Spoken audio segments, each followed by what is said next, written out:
Hi, everybody. Welcome to another installment, and this is our third installment of Bite Size Health with Sara. And I'm Linda. This is Sara. Today, we're going to talk about processed food versus ultra-processed food. And what does that mean? Because is it the additives? Is it whether or not we take almonds and grind them into flour and then cook with that? Because technically, I guess you could say that's processed. But I have lots of questions about what ultra processed is. So Sara's going to tell us about that. And I would say upfront again that Sara is a health coach, but she's probably not your health coach. So if you're going to implement changes or take information from here, which is just being provided for information, you should check with your healthcare provider. So Sara, let's get going on this processed versus ultra processed. Yeah, so good to see you again, Linda. Always good to see you. Yeah, thank you. Let's talk about processed and ultra processed foods and why we should try to avoid ultra processed foods. But before we do that, I want to go over some stats. Okay. Today, 6 out of 10 adult Americans struggle with at least one chronic illness. And 7%, only 7% of us are metabolically healthy. That means 93% of us are not metabolically healthy. That means that we either have high blood pressure or cholesterol or blood sugar. We're struggling with something. And medical expenses are the leading cause of bankruptcy in America. That's sad. That's really very sad because we spend most money on healthcare amongst all industrialized nations, and yet we're one of the sickest. So something doesn't make sense, right? Mm-hmm. I know that this all sounds so doom and gloom, but the good news is that we can do something about it. Most of the chronic illnesses and metabolic disorders are reversible, or at least we can improve upon them with our diet and lifestyle. So the causes of most of the chronic illnesses are modifiable with lifestyle and nutrition.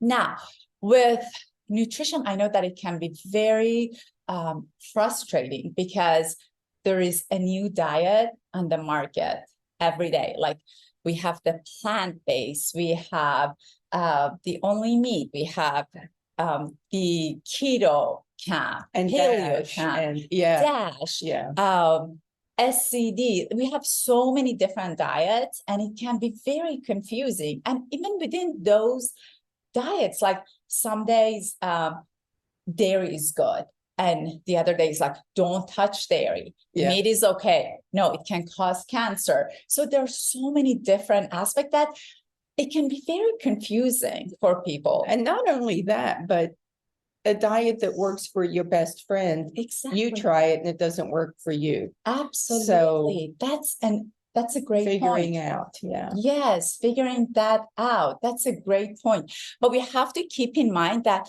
nutritional science, it's a very new science. It's only 90 years old. So vitamin C, which is the first vitamin to be synthesized, was only synthesized in mid-1930s.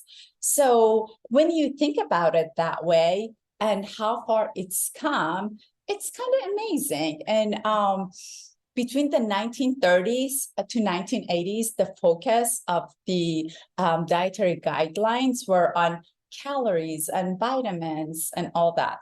After 1980s, with the rise of ultra-processed foods and fat-free, and all that, we ended up with a lot more chronic illnesses and heart disorders and diabetes. So the dietary guidelines kind of shifted to managing illnesses, and each dietary guideline kind of focused on one illness, because of the rise.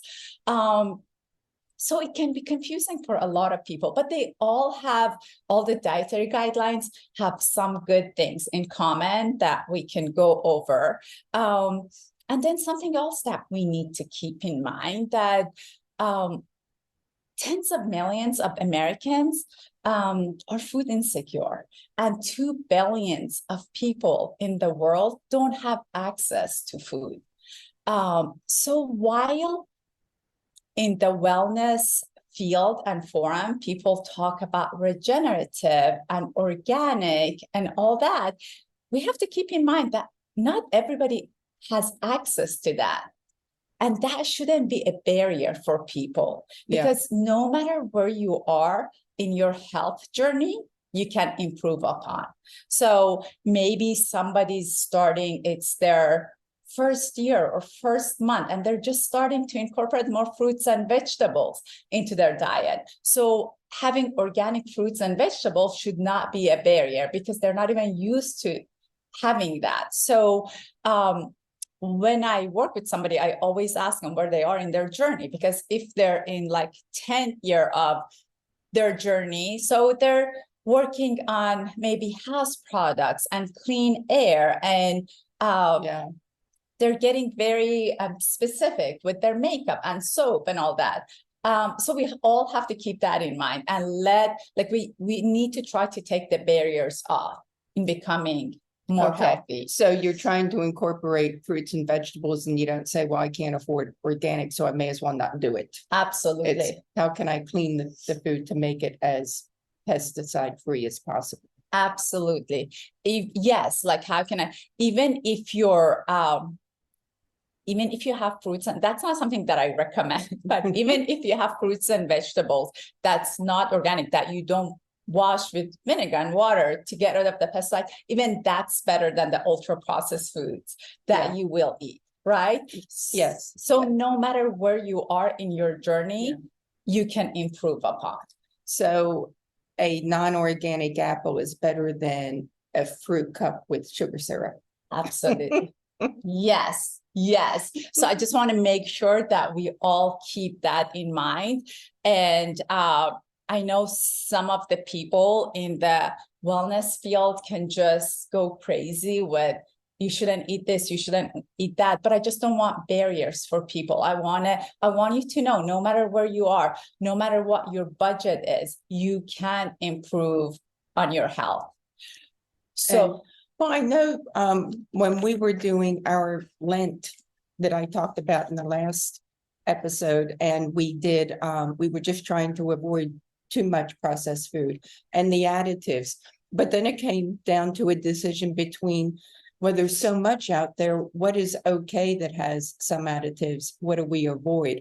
And even at one point, we realized that canned beans some of those have additives in it, because Richard went to the store to buy kidney beans.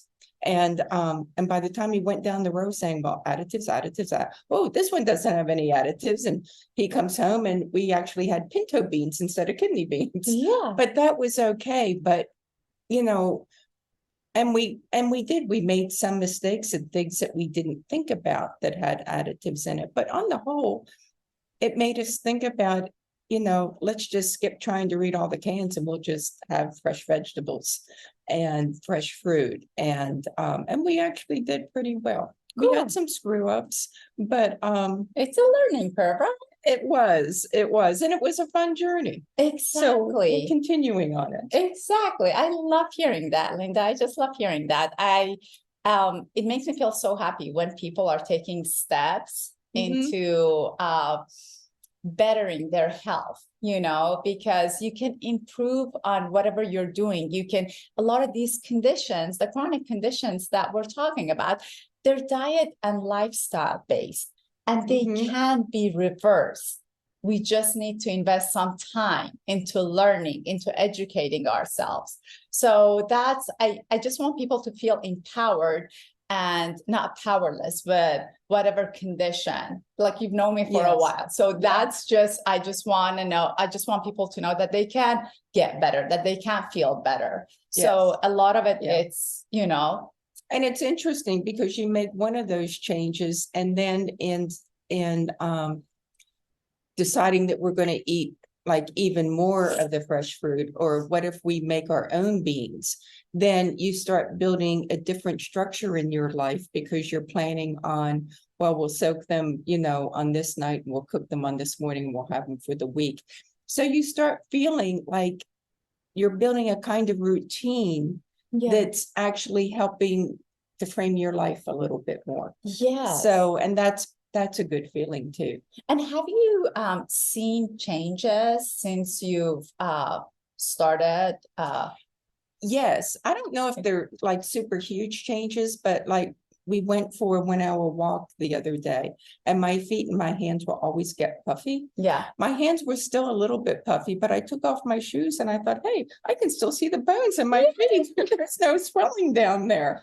So that That's was, amazing. was that a result of taking out the additives and drinking more water and just, it's like do this one thing and then this one thing and then because with that, like you're just lowering the inflammation in your body. Yeah, that's right. Okay, so let's talk about processed versus ultra processed foods and why we should avoid ultra processed foods. So processed foods is anything that fundamentally changes the nature of an agricultural product. So when you cut an apple, when you juice, when you make smoothies, when you boil, when you heat, when you cook, anything that changes the agricultural, the nature of an agricultural product, that's called, that's processing, that's processed food. So that's not necessarily something that's bad for you because in order to eat, you need to chop and cook and wash and all that. So ultra processed foods, however, that's what makes me nervous and what I want people to avoid. Ultra processed foods, it's the creation, and look at the just listen to the definition. It's the creation, industrial creation of a product with very little whole foods, if any. Oh, yeah, so it's industrialized creation. So it goes through like milling and exactly. So it goes through several processes. Okay. If you there's a lot of ingredients involved. More often than not, you cannot pronounce most of the ingredients. They're definitely not things that you have in your kitchen. The base is mostly either wheat, corn, or soy, but they come in all different names. It's got a lot of sugar, a lot of bad fat, sometimes trans fats, salt. So that's ultra processed foods. You wouldn't, when you look at the ingredients, like if you go to the store and you pick up a box of cookies, if the number of ingredients is more than 7 or 8, and you can't pronounce them and you don't know what they are, I would automatically put them back. Like I was telling you the story of my mom was at Costco shopping the other day, and the food marketing, they've become so savvy and they have all these like natural, healthy on the boxes. And my mom had picked up a box of cookies. She has a big sweet tooth like I do. Oh, I would like her. Yes, yes. And she said, oh, she called me every time she goes shopping. We're either FaceTiming, she lives in California. So we're either FaceTiming or on the phone. And she said that, this is natural and healthy. Can I buy it? And I said, Mom, just send me a picture of the back of the cookies. And she sent it to me. And there were like close to 30 different ingredients. I'm like, no, Mom, this is not okay. Just put the cookie, just put the box back and slowly walk away, like literally slowly walk away from the box. She's like, but it says natural and healthy. I'm like, that doesn't mean anything. Yeah. So we have to be very careful with that, don't be, I think that the marketers kind of can on us not reading the ingredients, but every time you spend money at a grocery store, you're voting with your money on what's okay and what's not okay. Yeah. So if you don't buy it, they will be forced to give us better something ingredients. healthier. Yes. Well, based on all of that, so somebody wants to make even subtle changes, then what are some actionable things that somebody could do right now when they go to the grocery store? So first thing, don't ever go grocery shopping when you're hungry. Like, make sure you don't go grocery store. Then the cookies look really good. Exactly, on empty stomach. And then, as we always talk about, you and I, shop the walls, like the periphery of the store. So stay with the fruits and vegetables and the meat and the chicken and the seafood. That's the second one. And then the third one, if you have to buy like cookies or chips or anything else, always read the back of the box. So if there is more than 7 or 8 ingredients, don't buy it. Okay. If you can't pronounce it, don't buy it. If you don't have it in your kitchen, don't buy it. If the first ingredient you can pronounce, but the first ingredient is sugar, don't buy it. So those are some of the things that I would look for. And then after that, you can go more into other stuff as what's okay to buy organic, and maybe we can talk about that in one of the future sessions. Yeah. Maybe we can expand on this and talk about the Dirty Dozen and Clean 15 and all that. Yeah. Okay. Well, you've heard it here. So now you know a little bit more about additives in your processed versus your ultra processed food. So thank you for joining us, and we hope that you'll join us next time on our next installment. You guys have a great day. Bye, guys. Bye.